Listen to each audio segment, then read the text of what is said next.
St. Joseph Church in Scranton, Pennsylvania, is the first property purchased by the Ordinariate of the Chair of St. Peter.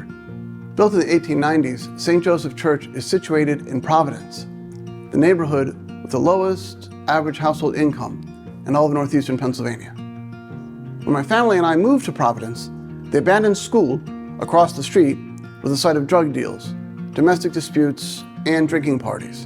On the same block as the church stood a drug den that I told my wife the parish would buy just so that we could tear it down. Our move here was intentional. Not only could we buy the whole campus for less than $260,000, we hoped the presence of our parish in this neighborhood might have a transformative impact upon a part of the world that had long seen better days. In doing so, we followed in the footsteps of our forebears, who intentionally planted churches in the slums of Liverpool and East London. But the missionaries of the Oxford movement were not the first British Christians to bring Jesus to deserts of desolation. This patrimony stretches back to men like St. Patrick and St. Boniface, who left Britain so they could call their neighbors from death to life. What was the engine of their success? How did places where human sacrifice was practiced become nations renowned the world over for the beauty, piety, and zeal of their peoples?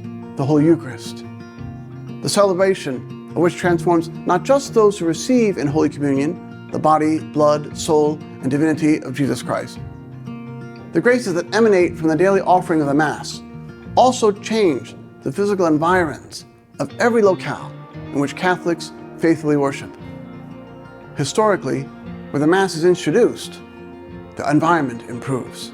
Having lain completely dormant for more than a year, St. Joseph Church was dedicated anew in 2012. Since then, Mass has been offered here nearly every day for 10.5 years. The abandoned school was restored and is now 58 apartments. And we didn't have to buy the drug house. The dealers accidentally burned it down a week after I promised to acquire and raise it. The parish has since bought the vacant lot and turned it into a park. Our neighbors noticed what was happening for the good and called to offer their adjacent duplex for just $30,000. That house will open later this year as a shelter. We ascribe all of these happy developments to the power of the Mass, to the graces flowing forth from the altar of praise, and from the tabernacle wherein Jesus is reserved, present bodily among both us who acknowledge Him and our neighbors who don't. At least not yet.